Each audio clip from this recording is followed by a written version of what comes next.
L'Afrique et l'Amérique du Sud peuvent-elles se résoudre à accepter l'installation de l'OTAN dans l'Atlantique Sud? L'OTAN, l'organisation du traité de l'Atlantique Nord. De prime abord, cette question également pourrait paraître saugrenue, un peu tirée par les cheveux. L'OTAN se définissant comme l'organisation du traité de l'Atlantique Nord, l'article 6 du traité de l'Atlantique Nord de 1949, indiquant très clairement la zone opérationnelle de l'OTAN, à savoir l'Amérique du Nord, l'Europe, à l'époque, en 1949, les départements français d'Algérie, les îles d'Atlantique Nord, situées au nord du tropique du Cancer. Quand on a une idée claire de la sphère géographique de l'OTAN, se poser la question de savoir si les Africains et les Sud-Américains doivent, accepter l'installation de l'OTAN dans la partie sud de l'océan Atlantique, c'est littéralement comme faire une pétition de termes, c'est comme littéralement enfoncer une porte ouverte. Or, en réalité, dans la pratique, de quoi doit-on se rendre compte?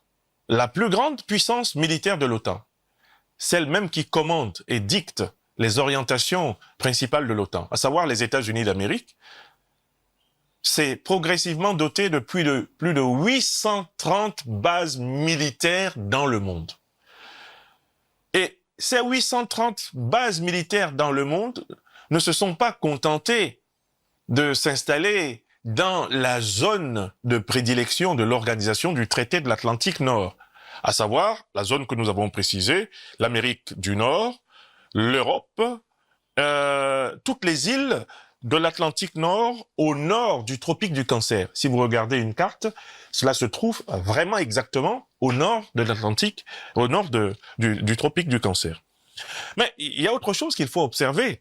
Regardons le nombre de pays, je me suis amusé à noter le nombre de pays dans lesquels sont présentes des troupes occidentales. D'une manière officielle ou officieuse, en 2022, Libye, Mauritanie, Sénégal, Côte d'Ivoire, Ghana, Gabon, Tchad, Cameroun, République centrafricaine, République démocratique du Congo, Ouganda, Kenya, Botswana, Sud-Soudan, Madagascar, Seychelles, Kenya, Somalie, Somaliland, Djibouti, Érythrée. Comment peut-on d'une part prétendre que la zone d'influence de l'OTAN se trouve au nord de l'océan Atlantique, dans la partie nord, et d'autre part expliquer cette expansion des bases militaires américaines, britanniques, françaises, dans tous les pays que je viens de citer notamment?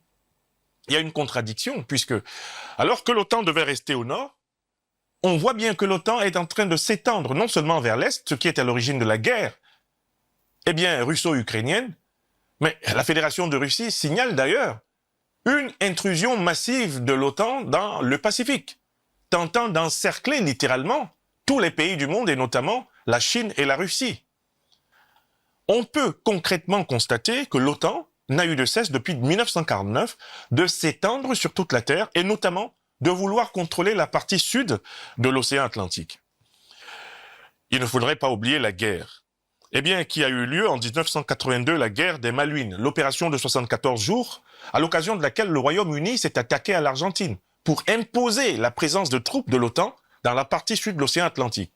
De nombreuses opérations militaires continuent d'être menées par des navires de guerre de l'OTAN dans l'Atlantique Sud. Le golfe de Guinée, qui est l'une des régions les plus riches, régions maritimes du monde, est constamment cornaqué, menacé, objet d'intimidation géostratégique et géotactique des forces armées des pays de l'OTAN.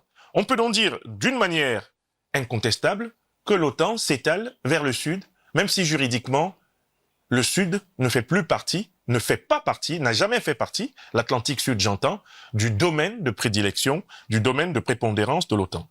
L'Afrique et l'Amérique du Sud ne doivent pas accepter cette uniformisation, cette domination.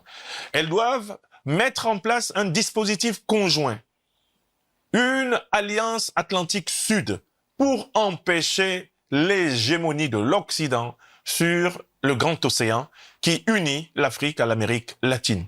C'est la responsabilité des grandes puissances d'Afrique de l'Ouest notamment et d'Amérique latine, l'Amérique latine de l'Est, de mettre en place cette organisation et de se doter d'armées capables de patrouiller et de surveiller l'océan Atlantique comme les armées de l'OTAN patrouillent et surveillent l'Atlantique Nord. L'Atlantique Sud doit être sous l'hégémonie des pays d'Afrique et des pays d'Amérique latine. C'est un impératif de ce siècle.